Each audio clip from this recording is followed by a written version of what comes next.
I'll make a start. I'm going to do a demo on tonal painting, so just really literally using black and white. So hopefully that'll be useful. So well, the first couple of sessions, as you know, I've been sticking to tone this month.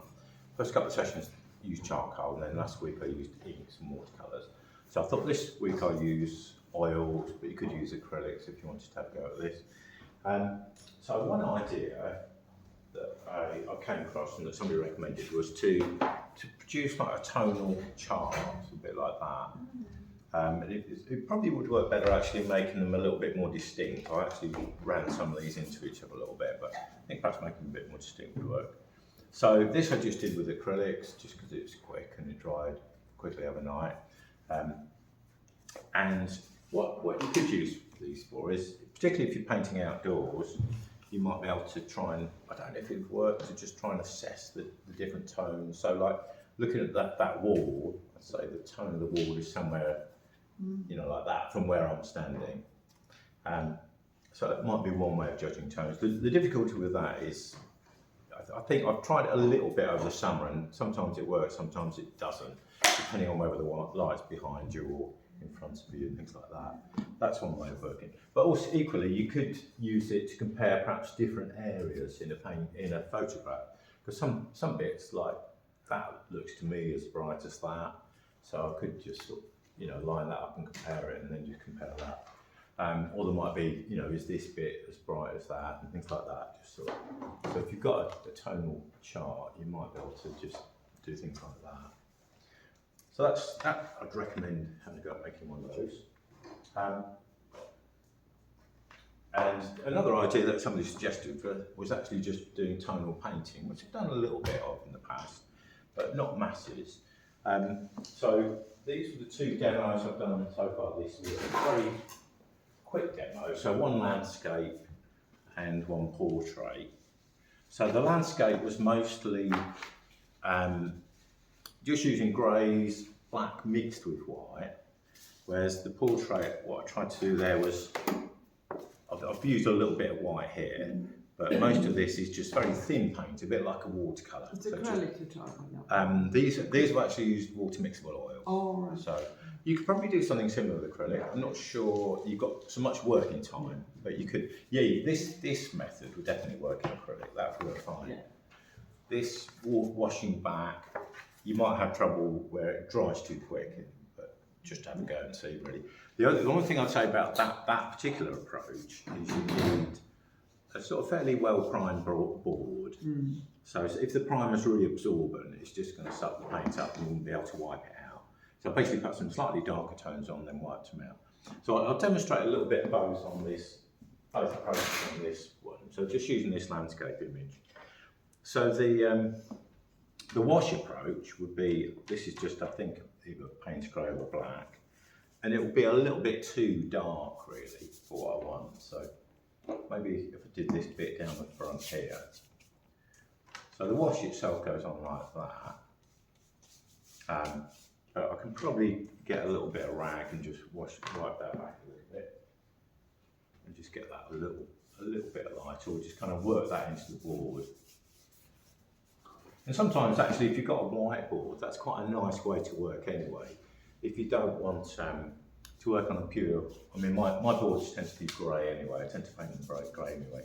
But if you wanted to just tone your board a little bit, you can very easily work into that, because there's so little paint on there, more paint will stick over the top. So that could be the first layer, and then, you know, if you want to do it a little bit darker, put these areas of that's in here. Basically just really thinning it a little bit with water, but I'm just make that a tiny bit thicker, and just kind of spreading the paint out, and that works into that area. So it's like really pretty much like what I did last week with the wash drawings, just going lighter tones first and then gradually working up to the darker tones. And then perhaps lifting areas out with a bit of rag, just put it a little bit lighter there. And the nice thing about that is you get that slight transparency, that slight sort of feeling the light of the board coming through. And then if I want to go even darker still, some shadow areas in here, just around the trees.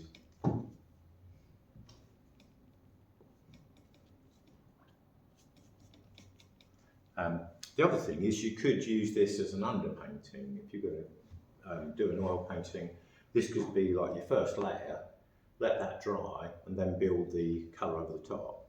So the advantage of that is you've got your tonal design, and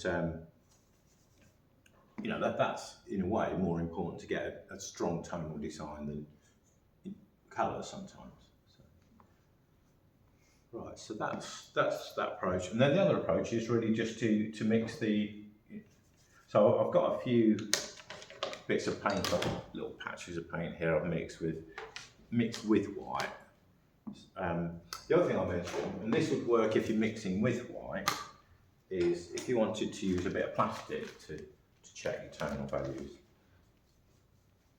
And I've certainly had a few problems when I was painting outside over the summer. One problem that I had was if it's very bright and you're painting outside, sometimes you can end up making the colours too dark, which I actually did on one of the paintings, because it just, you know, they looked a lot lighter than they actually were when I took them indoors.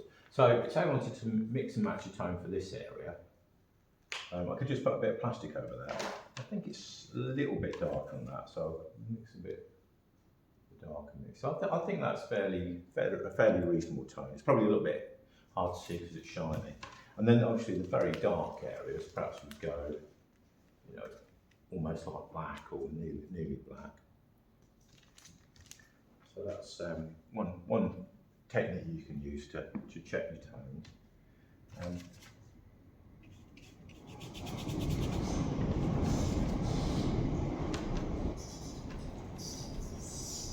So things like these trees here, and a little bit darker.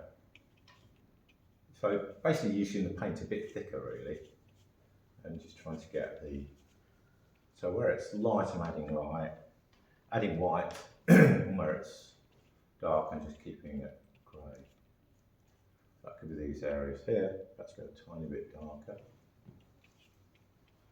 Nice thing about the oils is I can just push the paint around, and if it's a little bit too light, I can add a bit more, you know, literally paint a bit more dark into it like that. I can almost like mix on the board, which is quite a nice thing to be able to do. Probably do that a little bit with the acrylics too. And then going a little bit lighter here, that's probably too light. One thing I have noticed is sometimes I've noticed my students will paint a little bit light and then try and darken things.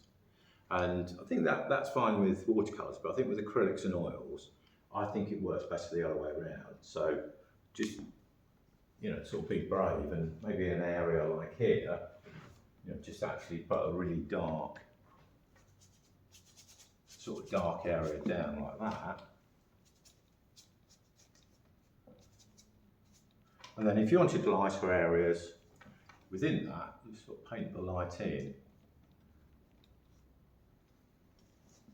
And I think that often looks better, sort of the light into the dark rather than the dark into the light. It's one thing that I found, just sort of painting, one of those sort of tonal things I found.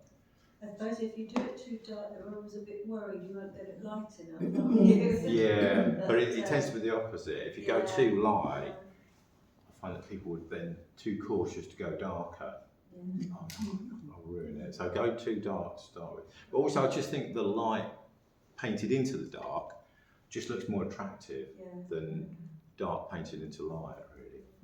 Dark painted in light sometimes can go a bit milky looking, that sort of thing, whereas that, you know, it almost feels like reflected light then. Yeah, it's almost the same if you're painting trees in colour, in acrylic. Yeah. And then you put little bits of the sky shining through. Yeah. So it looks good when you put it after. Yeah. Is that better, is it? So I've never done it that Oh, way. yeah. Yeah, you I could. used to never do it that way, Sky and then first, I and then started. Yeah, so what you could do is like you could have your tree like that. I sometimes do that, And I find I'm not that great at doing that. I'd love to be able to do that because artists that do pull it off, I think I'll it's so teach you, good. Paul. Yeah, that's what I do. So it could be like, you know, these areas here, you could just pop a few little bits of light showing through. Yeah. Something a bit like that. So I'm not that good at it. You don't know that good. I'll have to try that because I've always done a sky first and then the trees, and then I think, oh, I've put too much tree in. No, I do the sky first Yeah. and a tree, but sometimes you have little spots of the sky through the trees, you know. And I do that. I think quite a lot of plein air painters do Of course, this. I don't know really what I'm doing, but I mean, just what I've observed other artists doing when I've gone to the different plein air events. Quite often they'll paint the trees in and then just almost like cut in the sky. That's getting a bit mixed in, but sort of do something like that. You kind of need, you don't want to paint with oils. You don't want to paint it too far in, otherwise you're going to do what I've done there, picking up. But something a little bit like that, sort of painting the trees and then painting the sky around, and then there'd be sky down here too.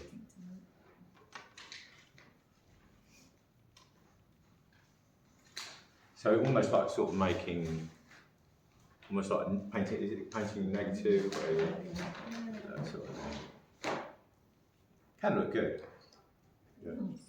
Brave enough to just pop the marks down and leave it. And then, yeah, like I say, the sky, what they call sky holes, will just be, you know, just a few dots and dashes here and there. Just they need to be in the right place, but it's something good.